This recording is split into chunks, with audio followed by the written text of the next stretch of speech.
Ah, qui n'aime pas le chocolat, c'est toujours une valeur sûre pour se réconforter. Et si vous croyez que vous connaissez tout, que vous avez tout goûté, détrompez-vous parce qu'aujourd'hui, on découvre que manger du chocolat peut être aussi complexe et subtil qu'une dégustation de vin. Alors, avis aux épicuriens, aujourd'hui, je suis avec Catherine Goulet de l'entreprise Havana. Dans mon ancienne carrière, j'ai eu un contrat au Pérou. C'est là que j'ai goûté vraiment des chocolats artisanaux. Quand je suis revenue ici, je cherchais un peu les équivalents. Des fabriques de chocolat, à Montréal, il n'y en avait pas. Puis avec l'industrialisation, c'est tellement de travail faire du chocolat que ça a été laissé tomber. Moi, je voulais faire le tour du monde. J'avais pas vraiment de métier en tête, je pense. Bon, j'ai eu des périodes, je voulais être avocate, plein de choses, mais c'était pas sérieux, là. Puis finalement, je suis à l'université en géographie, fait que j'étais quand même proche. Puis j'ai fini géologue. Je suis une spécialiste des glaciers quaternaires. Et finalement, je fais du chocolat, donc j'avais peut-être un peu raison de rêver n'importe quoi quand j'étais petite. En ce moment, mon téléphone, ça serait impossible. Ouais. Parce que quand tu es entrepreneur, ta vie dans ton téléphone, vraiment, là, entre les alertes pour pas oublier les rendez-vous, les trucs, tous les courriels, machin, les réseaux sociaux, c'est un incontournable. Ta to-do list, ouais. Du pain. Ah ouais, du pain. C'est con, mais... Mais ouais, non, tu sais, j'ai été partie quand même 1 an en voyage, puis on a eu 6 mois sans pain, là, puis quand on est retombé dans l'univers du pain, on était vraiment heureux, fait que c'est, ouais, le pain, définitivement. Voler, ouais. Ça ou me téléporter, un des deux. Ouais, je trouve que c'est cool de voir la vie vue d'en haut. Quand j'étais géologue, on était souvent en hélicoptère, j'aimais vraiment ça. C'était comme mon moment zen de la journée, la ride d'hélico.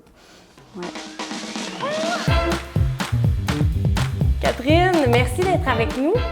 Aujourd'hui, on parle de ton entreprise que tu as lancée en 2016, une entreprise de chocolat, pour l'amour du chocolat, on aime tous ça.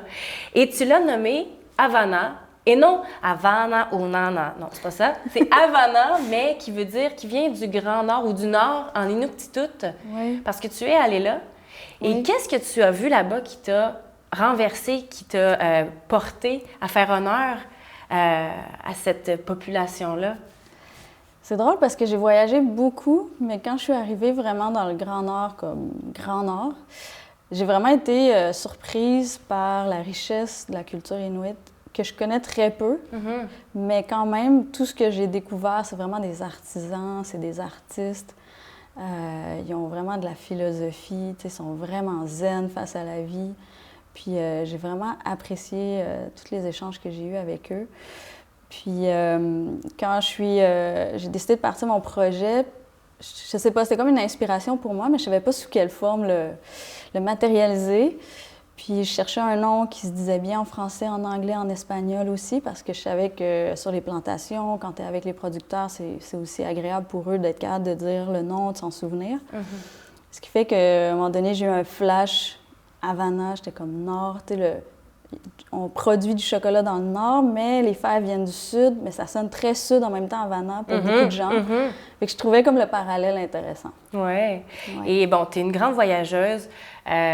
Tu étais géologue avant de te lancer dans le chocolat. Donc, tu as voyagé à travers le monde et tu as ramené tes premières fèves là, de chocolat, tu les as ramenées illégalement, si on peut dire. Ben, ça a passé aux douanes. Ouais, parce que ça... J'ai dit que c'était comme du café, puis ça a passé. Non, OK, je ne savais pas c'était quoi, parce que sinon, tu n'aurais pas eu le droit de les ramener? Oui, j'aurais eu le droit, mais ça aurait pu être plus compliqué, disons. C'est comme des haricots séchés, donc on a le droit, mais les gens connaissent pas ça. Ouais. Fait que quand tu dis café, ils sont comme « Ah, OK! Fait que c'est ça. Mais encore, quand on est revenu de notre sabbatique d'1 an, j'avais vraiment visité beaucoup de plantations, on est revenu avec comme 25 kilos de fèves de cacao. Ça, c'est un peu spécial. C'est ça, c'est beaucoup. C'est pas 4-5 kilos, là. C'est pas un échantillon. Ça, tu peux pas le cacher, là, dans le fond de ton sac. Non, c'est comme presque tout ton sac. Ouais. Quand tu produis tes chocolats, tu as toujours le souci du respect des fermiers de qui tu prends tes produits. Oui. Quand tu as voyagé, qu'est-ce que tu as constaté par rapport à la qualité de vie ou à comment on traite les fermiers dans l'industrie du chocolat en général qui a fait que toi, tu ne voulais pas reproduire ce modèle-là? Bien, en fait, ce que je me suis rendu compte, on a pris quand même une sabbatique de 6 mois là, juste pour le cacao. Ton conjoint et toi, tu sais, quand tu dis on? Oui, excusez. Oui. Oui, exactement. Fait qu'on est vraiment allé creux là, pour aller voir des plantations vraiment perdues. Là. Des fois, c'était des voyages de bus de 2 jours, juste pour se rendre dans un fin fond perdu. Puis on arrivait dans les villages, puis tu te rends compte que les fermiers, ils ont des petites terres, à peu près 1 à 5 hectares. C'est vraiment des terres familiales, de génération en génération. Ensuite, la terre, c'est la seule chose qu'ils ont. Fait que tous tes produits-là, ils nourrissent leur famille avec ça. Ce que tu te rends compte aussi, c'est qu'ils n'ont aucun véhicule. Ils sont à pied. Fait qu'une fois qu'ils ont produit le cacao, bien, le cacao sont un peu pris avec si personne vient l'acheter à eux.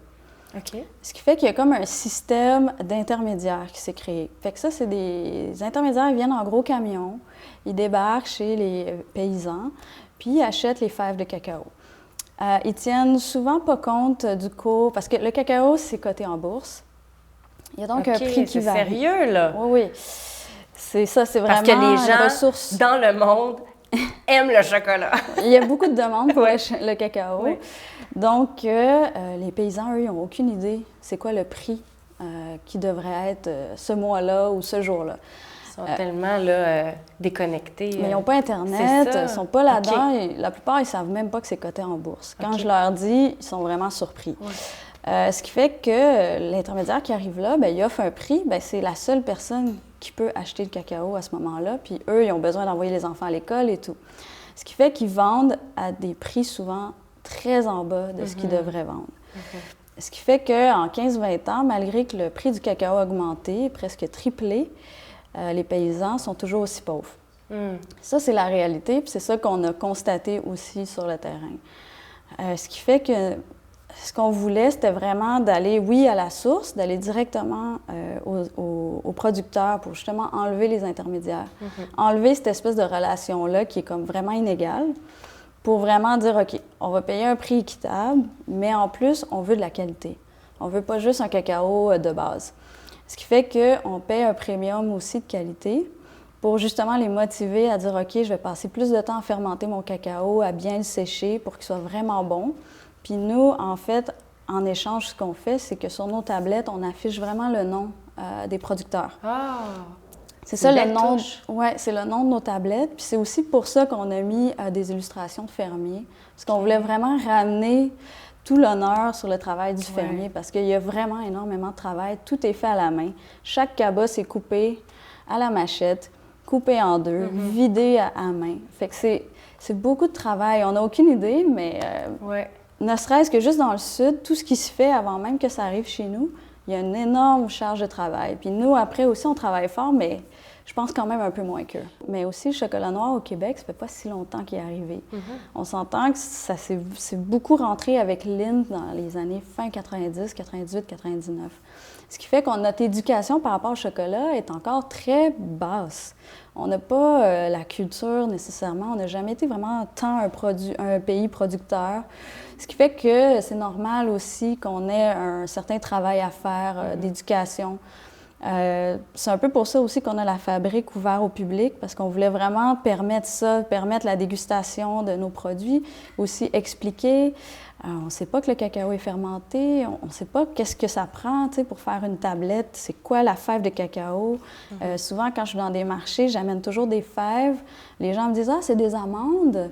Je dis « Non, non, c'est du cacao ». On n'est pas habitué de voir le produit brut, hein? Non, on n'a aucune idée.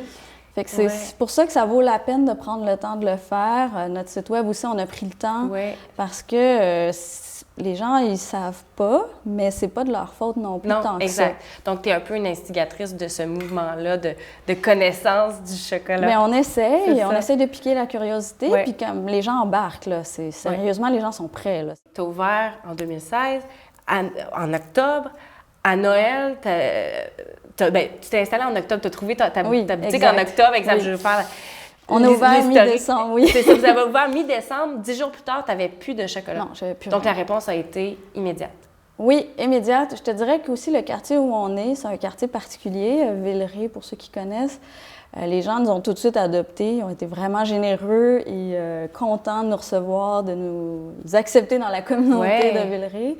Puis à partir de là, eux ont comme fait un certain travail de bouche à oreille qui continue jour après jour. Franchement, j'ai toujours des nouveaux clients. Tu sais, j'ai eu des idées pendant 5 ans d'entreprise sans arrêt. Puis mes amis étaient comme, comment tu fais pour avoir des idées de même? Différentes de ce que tu fais Mais c'était jamais... Oui, c'est ça. Il n'y avait pas de coup de foudre. C'était pas ça. Ça a pris le chocolat, mais tu sais, c'était pourtant pas l'idée la plus facile. Mais c'est ça qui a gagné. Parce que c'est ça, à un moment donné, c'est partir en affaires. Ils disent toujours c'est une histoire de passion. Oui, c'est vrai. Il faut vraiment être intense. Fait que si c'est juste une idée comme ça, puis ça passe 2-3 mois plus tard, ben c'est parce que c'est pas la bonne idée. Bien, le chocolat, ça t'aide justement à garder ton focus. Oui. Parce que ça a des propriétés bonnes pour la concentration. Oui. Et c'est ça qu'on va aller découvrir à l'instant. Catherine, on voit tes tablettes ici. Tu as 9 sortes de tablettes de chocolat différents. Tout d'abord, est-ce qu'on peut parler du design incroyable de ton produit? Je veux dire, c'est un packaging qui est actuel, qui est moderne. Quel effort a été mis dans le marketing de ton entreprise? Bien, en fait, nous, on a vu le packaging comme un effort de marketing. Étant donné que le monde du chocolat, on s'entend, c'est des géants qui dominent un peu le marché, on voulait vraiment marquer comme notre différence avec un emballage vraiment différent pour que les gens, du premier coup d'œil, aient une bonne idée. OK, ouais, c'est quoi ça, là, qu'ils soient curieux. Donc, c'était presque aussi important que le produit en tant que tel. C'est aussi important, définitivement. C'est sûr qu'après, tu vends une promesse, fait qu'il faut qu'à l'intérieur, ce soit aussi bon que ce que ça a l'air. Mais non, c'est sûr que nous, on voulait... Ben moi, j'aime les couleurs vraiment qui vibrent et tout. Fait qu'en partant, c'était comme un premier truc naturel pour moi d'avoir quelque chose qui flash. Le carré, pour moi, un carré de chocolat, je trouvais que le format carré, c'était vraiment le fun. Puis après, je voulais que ça soit quand même artistique. Avec une illustratrice de Montréal, Cécile Gariepi, elle a vraiment comme bien senti ce qu'on voulait faire. On lui a fourni des photos de plantation pour qu'elle ait un peu l'ambiance aussi du Sud. Fait qu'on voulait vraiment faire le parallèle entre Montréal et les plantations. Mandat réussi. Bon, parce que tu aurais pu dire, ben moi, je commence mon entreprise, l'important, c'est le produit, puis après ça, on mettra les efforts dans le visuel. Mais non, déjà au départ, j'ai été tentée par ça. Ouais? Oui, au départ, mais après, j'ai un ami qui est en affaires longtemps, puis il m'a dit, Kat, si tu commences d'une manière, tu n'auras jamais le temps de ramener le truc après au niveau où tu veux. Fait que tu es aussi bien de le faire dès le départ, même si c'est beaucoup de travail puis ça semble fou. Ça vaut le coup. Faire une bonne impression tout de suite.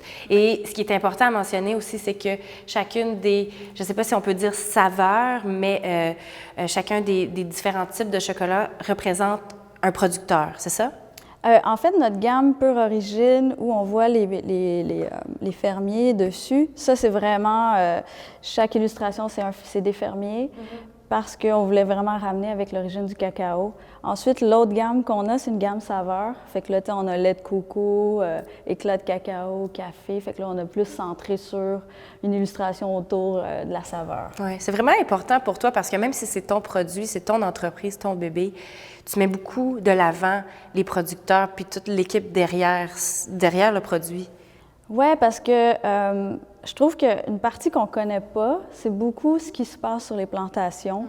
Il y a beaucoup de temps, d'énergie, puis c'est ce qui fait la différence entre un bon chocolat et un moins bon chocolat. C'est sûr que mon travail aussi influence, mais si je n'ai pas des bonnes fèves, je ne pourrais pas faire de miracle. Bon, tout d'abord, présente-nous les produits que tu as en tablette.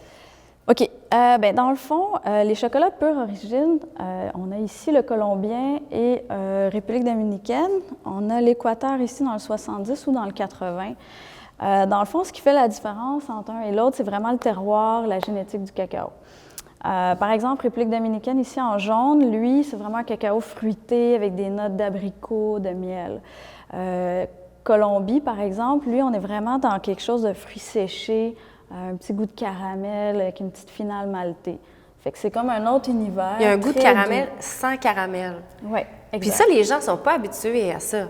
Ils entrent dans ta boutique, ils goûtent à ça, c'est pas pareil. Parce que, tu sais, on se dit, bah, du chocolat, j'ai mangé du chocolat dans ma vie, je sais ce que Ah ça oui, goûte. oui, non, les gens sont vraiment, tu le vois dans leurs yeux, là, dans leur visage quand ils goûtent, c'est comme, wow, c'est pas différent. comme d'habitude, là. Ouais. C'est intense. OK. C'est vraiment c'est une expérience, tu sais. Il faut vraiment le voir comme une expérience, un peu comme un bon vin.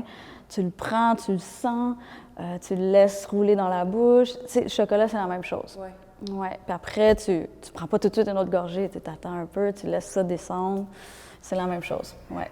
Alors, si on continue à décrire tes produits comme un bon vin, ton bon chocolat. Bien, par exemple, l'Équateur, là, on est dans un cacao beaucoup plus équilibré, avec des notes florales, c'est plus subtil, mais en même temps, il y a quasiment même des tanins, ce qui fait qu'il est très bon avec un Porto, par exemple, ou des choses comme ça. Tu sais, c'est ça, c'est vraiment, le chocolat, ça a autant de diversité que les vins, les terroirs, même les récoltes d'une année à l'autre, ça va changer beaucoup. Ah oui, hein? Oui, parce que les fèves de cacao, dans le fond, ils vont avoir leur saveur pendant la fermentation. Donc, si tu as une pulpe autour du grain qui est plus sucrée, moins sucrée, ça va changer beaucoup le résultat final. Et les autres ici, vers la Sinon, droite? notre deuxième gamme, c'est une gamme saveur. Fait que dans le fond, ce qu'on fait, c'est que on a par exemple un lait de coco 60 %. Fait que là, on broie le cacao avec de la noix de coco. On a un café, on utilise un torréfacteur de Montréal aussi. Fait que c'est des petits éclats de café dans le chocolat, ça se marie vraiment bien. On a un thé chai qui est vraiment populaire aussi. Là, on broie avec des amandes puis des épices chai, des épices de cru. Sinon, on a un lait 55 % cacao. Fait que c'est comme un chocolat noir, mais au lait. Fait que ça permet d'entrer dans faire le une monde. petite transition là, vers les vrais chocolats. Parce qu'il peut y avoir aussi peut-être un choc de si on est habitué de prendre du chocolat très sucré avec beaucoup d'ingrédients. Qu'est-ce qu'ils rajoutent dans le chocolat qu'on retrouve dans les dépanneurs, par exemple? OK. Bien là, déjà, il y a la friandise et il y a le chocolat. OK. Là, bon, on rentre dans quelque chose. Là, moi, t'expliquer ça. Oui, c'est ça. Comme une barre Mars, tout ça, là, on est vraiment dans la friandise. On ne rentrera pas là-dedans. Sinon, dans les tablettes, vraiment chocolat noir.